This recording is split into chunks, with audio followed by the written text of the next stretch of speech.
যারা চাকরি খেয়েছেন তারাই যদি আজকে নাটের গুরুরা যদি আজকে তাদের স্বার্থ রক্ষার গুরু হয়ে যায়, সেখানে আমার আপত্তি আছে। তাদের রাজ্য সরকারকে বিশ্বাস করা উচিত ছিল। আমি নিজে ওদের সাথে মিটিং করেছি। শিক্ষকদের কাছ থেকে আমরা মিনিমাম সম্মান, সৌজন্য এটুকু প্রত্যাশা করি।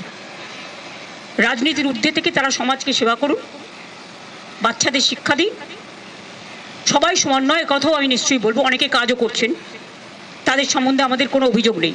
যারা আন্দোলন করছেন তাদের সম্বন্ধে আমার কোনো অভিযোগ নেই। আমার অভিযোগ একটাই, কাউকে আটকে রাখা জোর করে যায় না, রাস্তা অবরোধ করে মানুষের ক্ষতি করা যায় না, এটা কারো কাজ নয়। এবং এতে বাইরের লোকেরা আছে, টিচারের সংখ্যা কম, বাইরের লোকের সংখ্যা বেশি। এই তো দেখছেন মেয়েরা বলছে প্রেগনেন্ট মাদার বাড়ি যেতে দিচ্ছে না। অফিসে কাজ করছে তাকে 14 ঘন্টা, 18 ঘন্টা, 20 ঘন্টা আটকে রেখে দেওয়া হয়েছে। একটি মেয়ে পরীক্ষা দিতে গেছে, পরীক্ষার্থী, সে বারবার বলেছে আমি বাড়ি যাব, আমার বাড়ির লোক চিন্তা করবে। তাকে নামতে দেওয়া হয়নি, বেরোতে দেওয়া হয়নি, এবং সে ভয়ে লাফ দিয়েছে। তার পায়ে চোট আছে, সে হসপিটালে ভর্তি হয়েছে। মনে রাখতে হবে না, আগে আমরা মানবিক মানুষ, মানবিকতাকে শ্রদ্ধা করলে তাকে ভালোবাসা যায়, তাকে সম্মান করা যায়।